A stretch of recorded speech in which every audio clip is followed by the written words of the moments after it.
Hi, Coach Joe Lucas, and welcome to the Magellan Network Show. For nearly 30 years, I've been focused on helping advisors become the best both personally and professionally.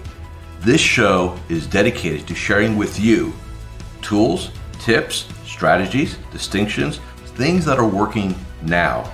I'd love for you to take a moment, and if you're watching this on YouTube, click the like button and also the subscribe button so you get automatic updates. And if you happen to be listening to us on a podcast, make sure you're subscribed to the podcast and you leave a positive review for us. Now, with that said, let's get to today's episode. Hi, it's your Coach Joe Lucas, and welcome to this episode of the Magellan Network Show. In this episode, I literally just got done with a week's worth of Mastermind meetings in Winter Park, Florida. And I thought we'd take this episode and just kind of do a little debrief, things that I learned, some observations that I made. And my goal here is to hope that it adds value and gives you some insights and maybe some food for thought. So that's going to be our conversation today. But before we get into that, I just want to remind everybody that we have this beautiful situation with Magellan Network Basic, which is absolutely free content, free coaching, free forms, masterclasses. And there's a link here, magellannetwork.net. It's just my gift back to the industry. There's no gotcha. It's everything you have access to, you have complete access to. So go check that out. And with that said, let's talk about what happened in Winter Park the past week. So my live mastermind groups meet live twice a year, 2 retreats a year. So we do like a winter one and like a late summer, early fall one. So typically, end of February, end of September. And so end of February, we're here in Winter Park, Florida, and we had 2 groups come down, M4 and Elite. And these are 2 of my 3 live groups that I do. And always interesting, 20 Rockstar level financial advisors in both. So these are not like 4 or 5 people getting together, huddling around, having lunch. We're talking about multi-days, like it's very, what we do is a very powerful process. So we're not talking about 2 or 3 people sitting around and thinking about things. We're talking about basically 40 individuals in over 2 different sessions, right? 2 different groups talking about this. And it's always fascinating when you put a bunch of advisors together. And just for clarity, these groups are not, they're all one firm or they're all this or all that. I build these like you would build a team. Okay, how do we make people complementary to each other but different enough, right? So you want to have enough similarity that you all get along, but enough differential that you find yourself interesting, right? That's really a great mastermind. And a lot of coaches use mastermind as like code for training. No, this is pure, like everybody gets 30 minutes of floor time, present what you want to present. We go around the room. Like I've got a really, really powerful process around that. And so over both groups, here are some distinctions that came out of those meetings. And these are no particular order, by the way, just we're on the same page. It's a great time, number one. It's a great time to be a financial advisor. Now, why do I say this? And remember, we're doing this in the midst of all the market shenanigans, the volatility, everything's going on in Eastern Europe. And we all agreed, man, it's a great time to be a financial advisor, and it's going to get better over the next several years. Now, why do we say that? Well, let's look. Number one, we have all the boomers retiring. What's that? Money in motion. Number 2, what else we have? We're going to have, based on various industry studies that I've seen, we're going to lose 200 to 250,000 financial advisors. So, I think almost a third of our industry is going to retire in the next 5 years. The average age I think now is 57. That's average. So you start looking at how that looks. And look, we are in an industry, a profession that there's no retirement date, right? Which is great. And quite frankly, our core philosophy in Magellan Network and my personal work is, never retire. Let's just not do it. But if you want to, we understand. So again, great time to be. And then we add the other piece now of the great resignations, right? The resignation society. So people are changing jobs, they're starting gig jobs. So again, access to 401k plans, rollovers. So there's just a lot of liquidity out there. So it's a great time to be an advisor. That's the first thing. Second thing, there is just not enough talent. And when I say talent, I mean from junior advisors, servicing advisors, staff, my clients, and we talked a lot about this in both sessions, it's a real challenge to find talent. Now, we're talking about talent. We're not talking about bodies. Let me be very clear on that. We're talking about talent, whether it's experienced talent or just good baseline that we could train. There's not a lot of young people coming into our industry, and it's one of the challenges. And look, we can talk technology all day long. You still need somebody to sit in front of people. You still need somebody to connect. Nobody's going to connect with a robot, or maybe in a couple hundred years, who knows, right? But for right now, man, we need human beings, and there's just not a lot of them. All right. I partner with a firm that I use, a recruiting firm. They're Rockstars. And I probably have right now 15 search. I have no idea, quite frankly. I just refer people to them. And a couple things. Number one, it's taking a lot longer to find talent. So do not sit there and say to yourself, just in time talent hiring, just in time, does not work. It is dead.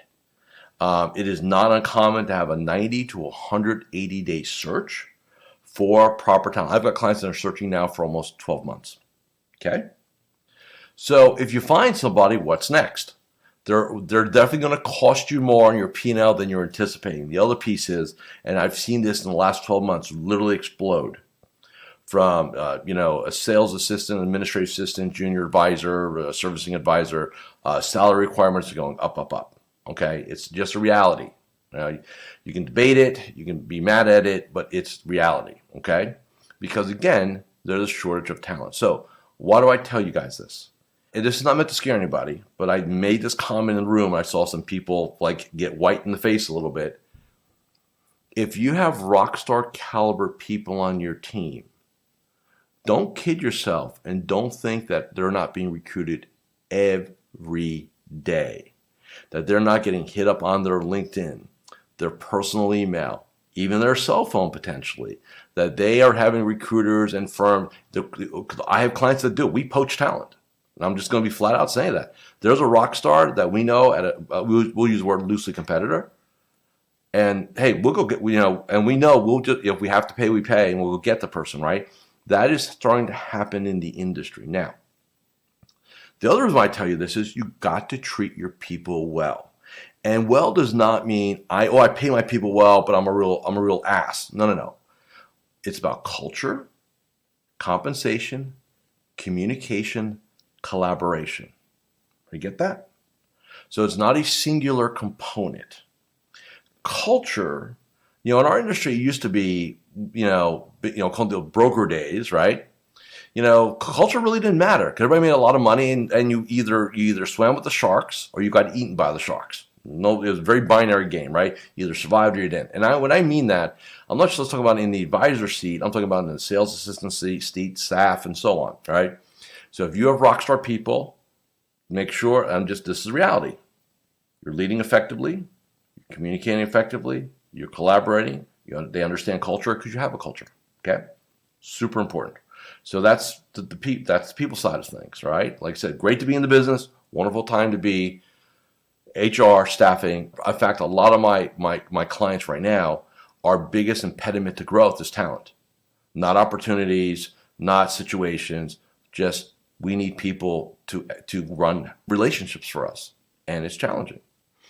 Next piece. So that came out. So here's something that I'm going to open. I may be opening up a can of worms here, but I'm always going to give you guys what I believe to be the truth. So in my elite group, we had this conversation because somebody asked, the future of the business, which we all know can take a lot of different twists and turns. So it's always a very interesting conversation, especially when you go to dinner and you have some drinks, and then it gets to be a really interesting conversation.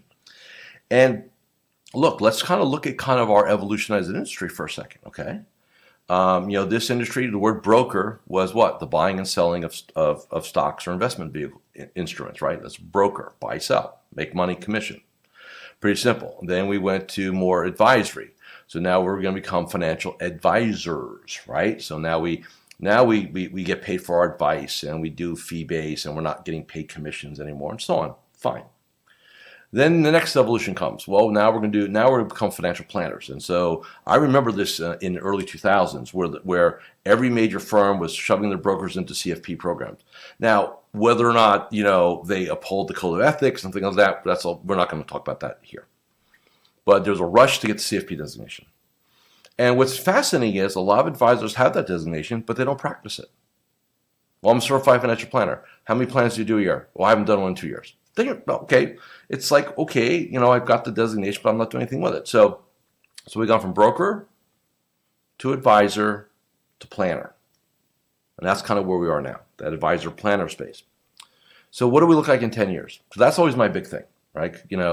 And not that I'm trying to give myself kudos or anything like that, but you can go back and look at some of the stuff I pushed out, 10, 15 years ago. A lot of what I talked about was going to happen has happened, or it's happening. Okay. So here's the next piece. So what are we going to look like?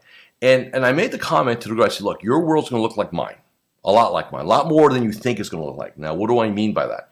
What I mean by that is basically that, the next evolution, all right? So we go from broker to advisor to planner. What's next? It's going to be coach leader. Now, what does that look like? Well, this is where it gets interesting. So if you think about it, the broker needs what? Money. If you're doing advising, you need what? Assets. If you're doing financial planning, you need money, right? Someone's got, hopefully, and let me sidebar this real quick. It is an absolute terrible idea to give away financial planning. It's I see it all the time, and I can give, and maybe I'll do an episode on why it's a terrible idea, and maybe hopefully I'll convert some of you people. What you're doing is diminishing yourself. Second sidebar. So one of our clients does seminars, right? Retiree rollover seminars, if you will. And he made a mention when he laid out his process in front of the room. He's got, I give away like risk a lot. I give and I said, well, that's the offer in the seminar. I said, it's terrible, because what you're doing is you're giving away your intellectual property, your intellectual capital, and then in essence, that's our value today, right? And so it's excuse my language, it's an ass backward process where I'm going to give you all this stuff for free. You're going to like me a lot, and then you're going to give me your money, right? So here's the next evolution. So what does the financial coaching leadership consulting look like? It's really more like retainer-based financial planning, where we worried about, think about this. We worried about the investment. Now we worried about the plan. Now we're going to start worrying about the people. The next evolution.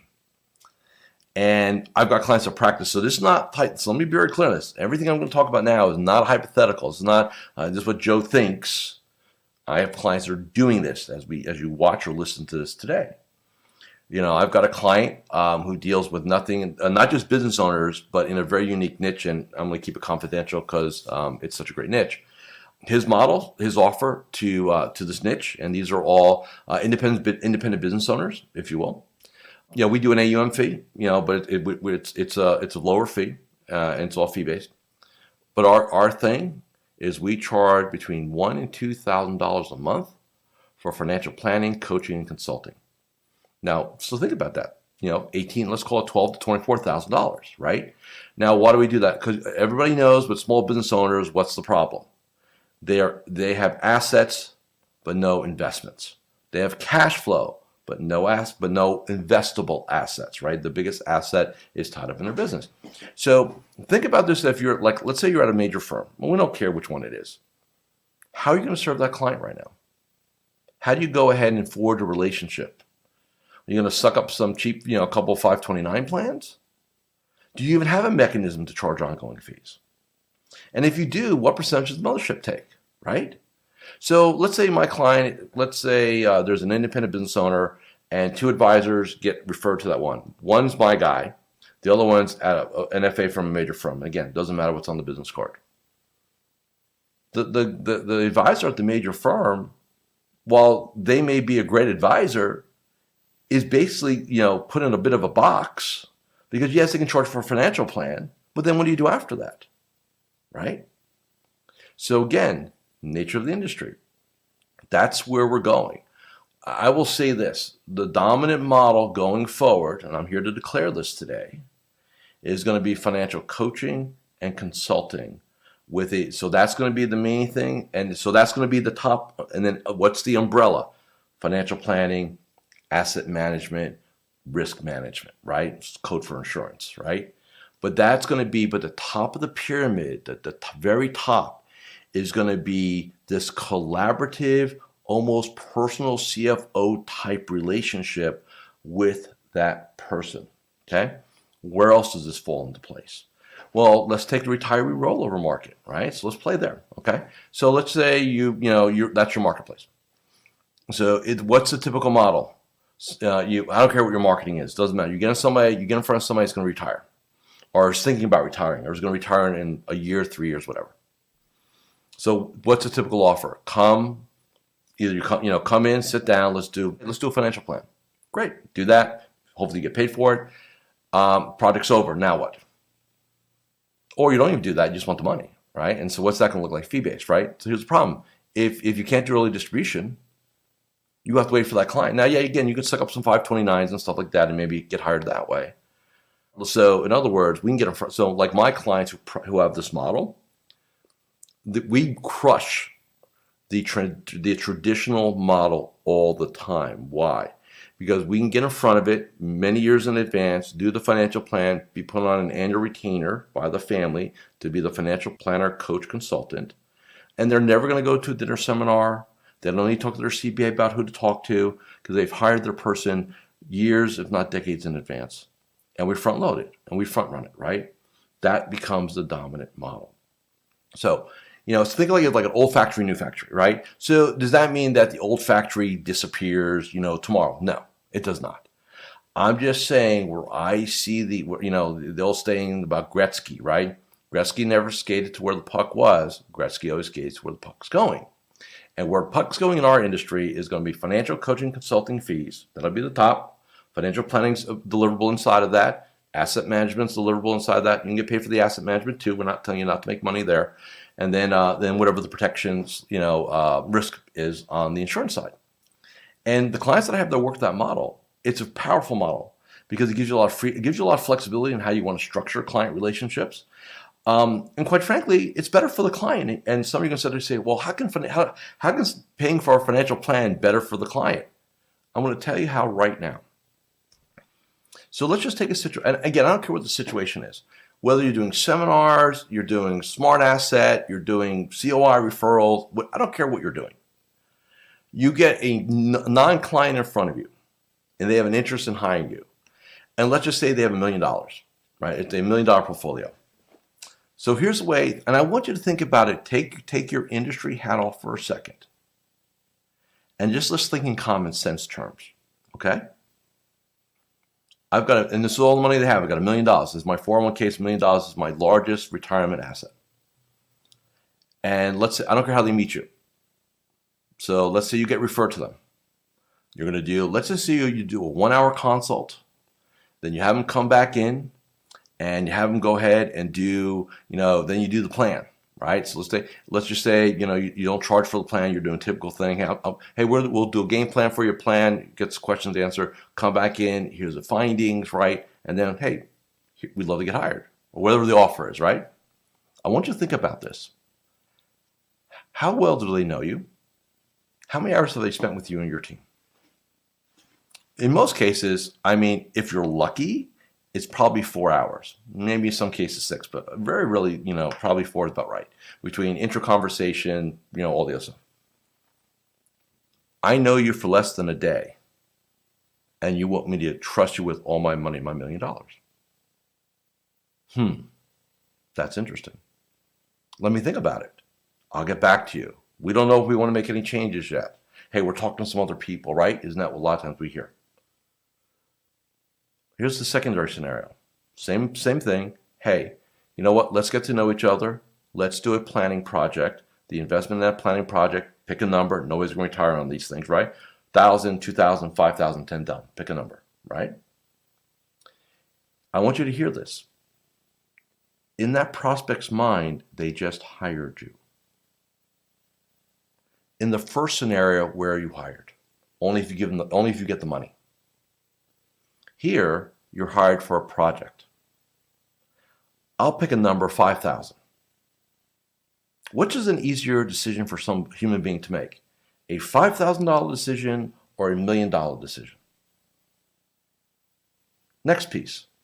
If they're not willing to pay you for a plan, what in the world makes you think they're going to pay you at all? Like somehow you have this black box mousetrap that's so dominant or so superior to your competitors that man, I'm just going to blow them away with what we do. It's rare. So I'm not going to say it doesn't happen. It's just rare. So the other big piece we talked about. So there's just some things I want to share with you all inside of the conversation. And there's a lot of things, I spent 4 full days plus sidebar conversations. So I'm not going to, take up a lot of time on this episode and give you some more nuggets, but these are kind of the main things that really, really came out of it. And we had some other cool things happen. A couple of my personal clients hit some miles. So I don't know if you take this the way you want to. It was really one of the coolest things I've done in a long time. So one of my elite members, all my elite members are personal clients. And so this advisor I've been with now for maybe about 4 years, maybe 5 now. And he hit a personal economic milestone. And so we finished up our seminar, our mastermind.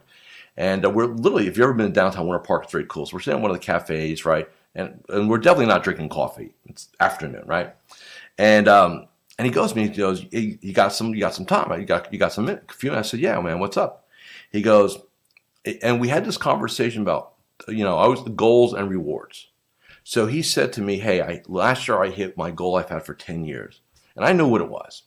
And he said, but what I didn't tell you was I had a reward associated to it. I said, what was the reward? He goes, I always wanted a Rolex. I said, great. And just real sidebar real quick. I own one, really nice one. So are my clients do, but nobody needs a Rolex to tell time. I mean, if this tells time, right? Your phone. So Rolexes or any high-end watch is never a need. It's an absolute want, and there's nothing wrong with wanting. I think that's a whole nother subject. So he says, look, I know there's a couple of watch brokers here in downtown. You want to take a walk? I said, look, hey man, if you're going to buy one, he goes, no, I know. He said, I want you there when I get it because you helped me get it. And I thought that makes me feel really cool. I always tend to discount my, kind of my effect on my clients and what we push and stuff like that. So for me to kind of watch him spend, $15,000 on a watch, and he smiled while he was doing it, was really, really cool. And he thanked me. We took a picture. We hugged it out. And it really, really gave me a sense of, not that, and look, he's very charitable. So let me be very clear on this. He's just a wonderful human being, does a lot of other stuff. This is just an absolute reward. And I really thought about that. I said, and hopefully the same thing, I hope that you get to experience something similar when you work with your clients. When they retire, when they hit a retirement milestone, they achieve a financial goal, that you get to share that moment with them. It's actually more emotionally rewarding than just making the money. That was a beautiful thing. Okay? So I just want to kind of end our conversation with that. It was a beautiful experience in Winter Park. We're off to Denver in the fall, which is going to be really cool. And I hope some of these elements of the conversation from the HR talent aspects, and looking at real quick, take care and nurture and lead your people. If they walk, and I'll tell you right now, I warn all my clients this, hey, I can take, and I know who's who in those offices. I can get any one of your players right now, any of your team members, this is not a threat, but just a reality. I said, look, you got a real good ops person? I can get that person hired today for 20% more money. Like right now, because I got 4 clients looking for an ops person, and I know they'd hire this person in a heartbeat, right? And I don't do that to scare my clients or to put, I'm just making them hyper aware that in the marketplace we're in today, don't sit there and lull yourself, they've been with me 10 years or 5. It doesn't matter. Situations change all the time, okay? So that's our conversation for today.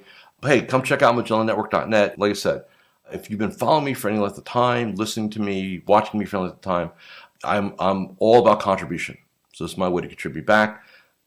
There's no funny business there. So MagellanNetwork.net, there's probably about 40 or 60 hours of master classes and forums and tools and cool things. All yours. Just go get them. And again, I appreciate you and thank you again for watching or listening to this episode of the Magellan Network Show. Like the episode, share it with your friends, subscribe, do all the cool things that we know we can do here in social media land. And I look forward to seeing you all again in our next episode. Thank you for watching or listening to this episode of the Magellan Network Show. Hey, if any of this resonated with you, I invite you to come to MagellanNetwork.net, and we have a powerful group coaching community of like-minded advisors. Come in for a trial. You and I will have a one-on-one conversation. Let's see if I can help elevate your game both personally and professionally.